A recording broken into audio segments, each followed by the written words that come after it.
So hello friends, आज हम क्या करेंगे? कान के कार्य करेंगे। कान के कार्य पढ़ेंगे।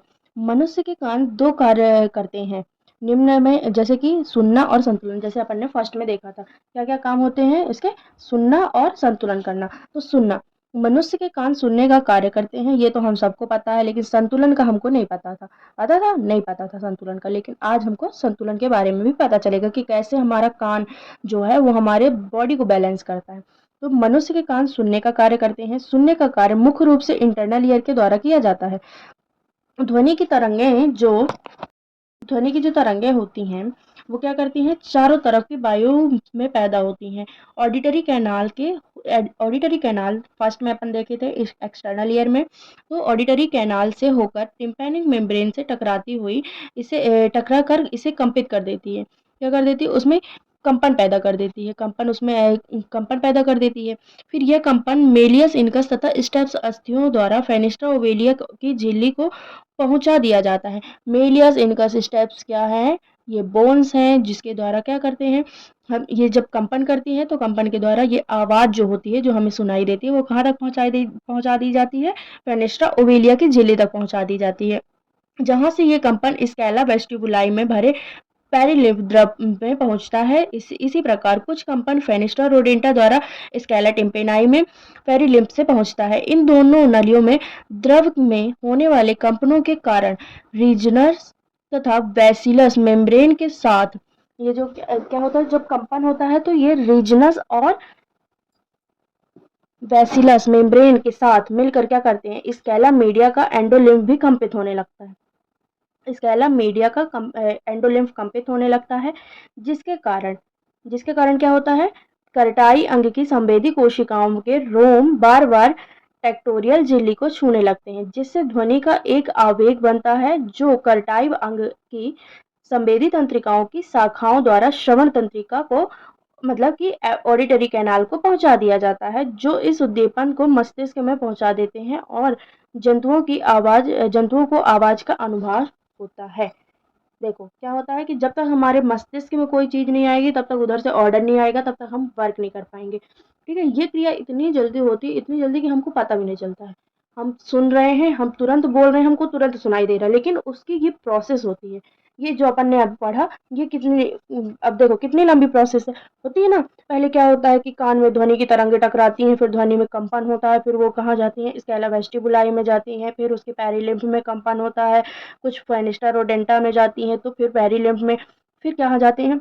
ये सब मेम्ब्रेन मिलकर एंडोलिम्फ को कंपित कर देते हैं स्कैला मीडिया के। तो करटाई भाग में संवेदी कोशिकाएं रोम बार बार क्या होता है? टेक्टोरियल झिल्ली को छूने लगते हैं, जिससे फिर ध्वनि का वो ध्वनि बनती है, और ध्वनि सीधे किसमें भेज दी जाती है? ऑडिटरी कैनाल में पहुंचा दी जाती है। फिर ऑडिटरी कैनाल मस्तिष्क को क्या करती है? और मस्तिष्क तक वो चीज पहुंचाती है, फिर उधर से हमको ऑर्डर आता है कि हमको ये सुनाई दिया है। ठीक है, ये होता है सुनने का। हाँ, अब देखो अपन क्या पढ़ेंगे? अब संतुलन। ठीक है, अब संतुलन के बारे में पढ़ेंगे।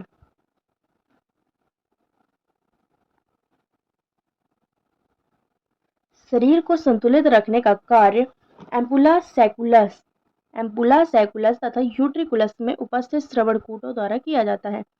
अभी अपन ने देखा सैकुलस, यूट्रिकुलस और एम्पुला, ये तीनों चीजों की संरचनाएं अभी देखी अपन ने। तो किसमें देखी थी? कान वाले में, उसमें। ठीक है, अपन देख लो, इसमें कर देते हैं फिर से। ये होता है यूट्रिकुलस, ये होता है एम्पुला, है। और क्या हुआ? एम्पुला हो गया, यूट्रिकुलस हो गया, और ये होता है सैकुलस। ये सैकुलस, ये तीन संरचनाएं होती हैं। ठीक है, ये तीन संरचनाएं होती हैं। अब इसके द्वारा क्या होता है? इसमें ध्वनि के कूट अंग पाए जाते हैं। ये कोशिकाओं के संवेदी रोम एंडोलिम्फ में तैरते रहते हैं, लेकिन जब शरीर का संतुलन बिगड़ जाता है, तो ये एंडोलिम्फ में उपस्थित CaCO3 के कण या ऑटोकोनिया गुरुत्वाकर्षण के कारण संवेदी रोम पर एक दबाव डालते हैं, जिससे संवेदी तंत्रिकाएं शाखाओं द्वारा श्रवण तंत्रिका के द्वारा मस्तिष्क को क्या पहुंचा दे देती हैं कि हमारा संतुलन बिगड़ रहा है संतुलन, तो वो उधर तक इसकी आवाज पहुंचा देती है। ठीक है, पहुँचा दी जाती है। तब मस्तिष्क पैर, हाथ आदि संबंधित अंगों को संतुलन बनाए रखने का निर्देश देता है। तब वो क्या करता है, एक ऑर्डर देता है कि हम गिर रहे हैं या हमारा संतुलन बिगड़ रहा है तो हमको सँभलना चाहिए। ठीक है?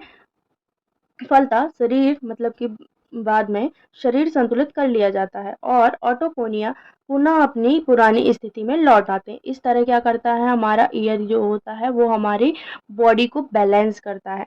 ये देखो, इसका ये डायग्राम है। ये कान के ध्वनि तरंगों के मार्ग का रेखा चित्र, जैसे ध्वनि तरंगे जाती हैं। तो जैसे ऑडिटरी कैनाल से होती हुई कहाँ गई ध्वनि, टिम्पैनिक मेम्ब्रेन, ये टिम्पैनिक मेम्ब्रेन है। फिर मेलियस, इनकस, फिर ये स्टेप, ये तीनों चीजें हुई, तीनों बोन्स हो गई। ये ईयर ऑसिकल हो गया, मतलब कि ये तीनों बोन को मिलाकर क्या बोलते हैं, ईयर ऑसिकल बोलते हैं। फिर ये क्या है, फेनिस्ट्रा ओवेलिया और यूस्टेकियन कैनाल, यूस्टेकियन कैनाल ये है। और ये क्या है, फेनिस्ट्रा रोड ओवेलिया। ठीक है, फेनिस्ट्रा ओवेलिया और फेनिस्ट्रा रोडेंटा से जाती है ना आवाज, ये फेनिस्ट्रा रोडेंटा हो गया, ये फेनिस्ट्रा ओवेलिया हो गया। अब इससे आवाज कहाँ गई, ऑर्गन ऑफ कर्टाई, स्कैपुला, वेस्टिबुलाई, ये वेस्टिबुलाई का रीजन है, ये रीजन ऑफ मेम्ब्रेन हो गया, ये स्केला मीडिया हो गया, ये वैशिलस मेम्ब्रेन हो गया, ये स्केला टिम्पेनाई हो गया। ठीक है, ये होता है कान का डायग्राम। ये इसको आप अगर बनाना चाहो तो बना सकते हो। Okay, bye, thank you. Like share and subscribe. और जिस टॉपिक पे आपको वीडियो चाहिए प्लीज़ कमेंट बॉक्स में कमेंट करिए। ओके।